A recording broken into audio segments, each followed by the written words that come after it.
looked at my uncle and... Let me guess. He died? So first up we have Spider-Man India, or Pavitr Prabhakar. Pavitr was a standout character from this movie, and so his costume stands out too.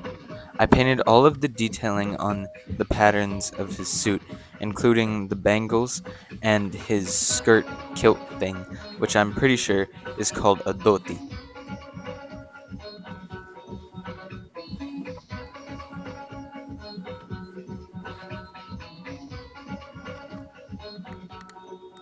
If I bring the figure closer, you can see that painted blue and red on the shoulders and the logo, and also I painted his headband and his dots and other details on his mask.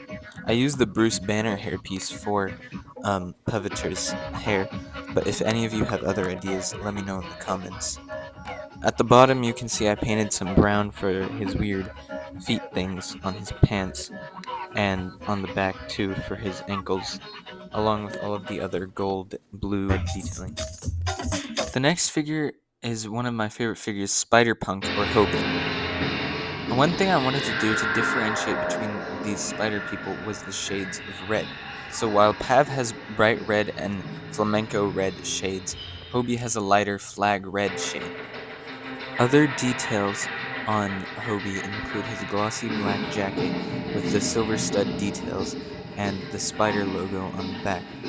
I also painted his cool red and blue boots and patterned pants and all the pins on top of his jacket. If I open it up, you can also see the shirt that he's wearing on the inside with the blue along with the webbing lines.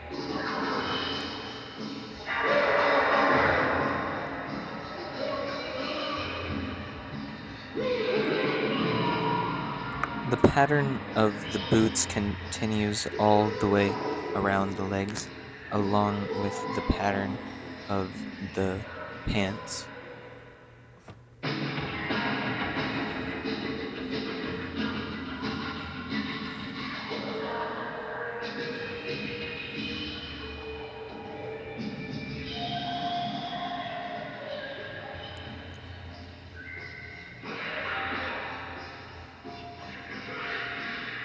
And if I zoom in, you can see all the detailing of the pins that I've painted onto his lapels.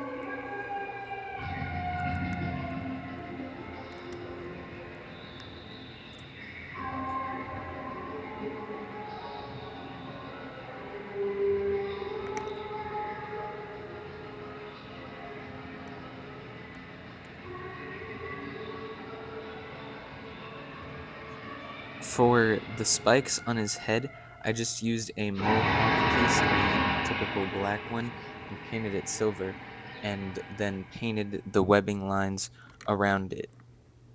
You can see that I also painted webbing lines onto the top of the torso to add some extra detail. This next figure of Ben Reilly is one of my favorites because it taught me a new technique for comic book style figures. The idea is that you only paint in what is called a matte finish, and then it happens to have this flat comic look to it. I use it in my upcoming X-Men 97 mini showcase too. The figure comes with a hood piece, but like in the comics when Venom rips it off, I ripped it off to show you the details of the back and top of the torso. The rips are painted in a navy blue, along with his spider logo on the front and on the back, which I'm really proud of, and also his leg pockets and wrist web shooters are painted. You can see I painted the details of the muscles and the inside ankle pockets, and each muscle fiber almost is painted in that darker red color as I was talking about. If I turn the figure to the other side, you can see the web shooter and web holder details painted in black and white, since there obviously is no matte silver color. This next figure is based off of Gwen Stacy, aka Spider-Woman. And she comes with a custom piece for her hair, which again I cut by myself like a madman and then sculpted over it You can see she comes with a glossy black finish with matte black details, along with her turquoise Chuck Taylors, which I painted the logo on both sides. I also painted the webbing lines on her gauntlets with a magenta and turquoise color that I mixed myself. If I move it around, you can see a little bit more of the low light detail on her hair, and also you can see that those Chuck Taylors detail covers all the around the sides. Now, if I put the mask on, you can see I painted her mask and hood piece with that turquoise and magenta color that I mixed myself, and I used the Miles Morales hood piece for this. Thankfully, it didn't scratch the actual painted face, and you can see a little bit of dust has gotten onto the figure, but you can see the rest of the details of the mask and of the glossy black finish, along with the stripes that continue all around the sides of the figure and on the back. I also painted her with her pink cardigan, which has all of the button detailing on one side, along with that magenta-ish color and the pink stripes on the shoulder tops and on the top portion. But that's it for this figure, and I hope you enjoyed it. Next up, we have Miles Morales in his upgraded suit, and this figure has a lot of painted texture. He has a glossy black finish painted over with black S detailing on and a matte color, along with the red on the sides for his super suit. You can see I also painted some of the knee pad detailing in matte black, and along the sides you can see that detailing continues, and all around the legs of the figure. This was really difficult to paint this part.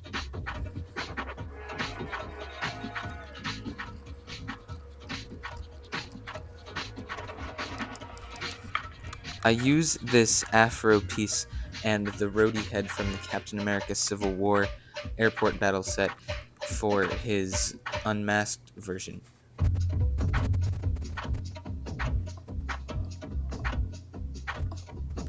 Just like the Gwen Stacy figure, I decided to make an extra jacket for this Miles, and these jackets are swappable, which you'll see later, but this one is his red and green jacket that she wears later on in the film, and he has all of the detailing of the fringes of the hoodie and the logo on the sides, along with the zipper of the inside red jacket, and overall it was one of my favorite ones to make, and it looks pretty comic-y with those black chunky lines for the pockets and detailing.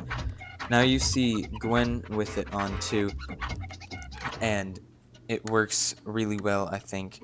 And all you have to do is swap out the hands for the figure, and yeah, there it is.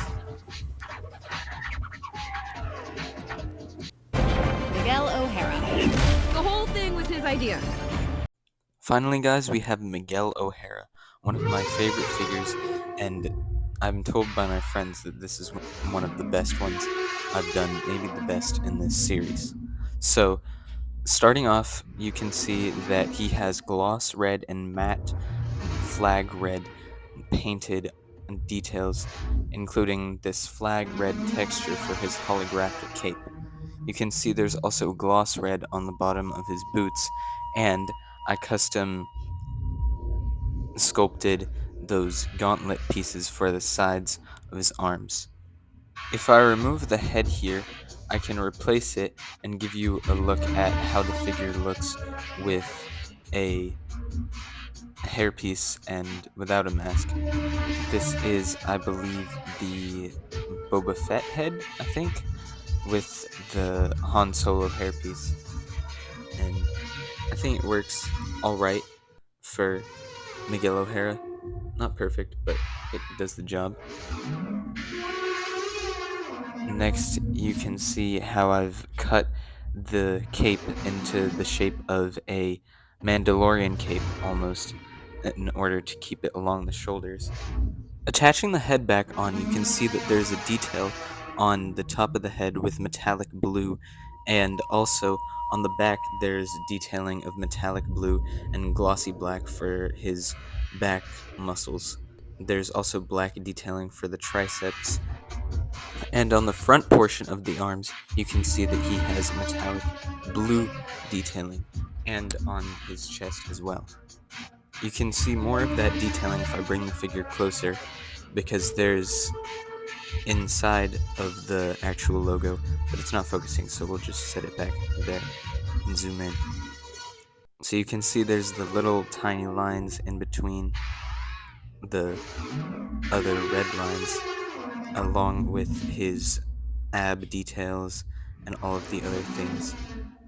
And I tried to use this technique for the glossy black parts where I added certain muscles would be in shadow in order to give him that um, darker look.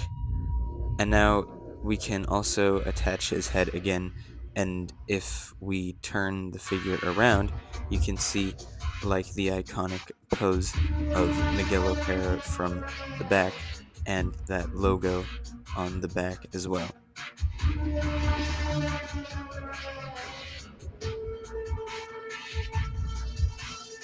If I put Miguel in this running pose, you can see a lot more of the detail, especially the red that continues all around the sides of the legs, and the detailing on the rest of the back and the gauntlets. You can see how attached they are, that they move with the arms, as I was hoping.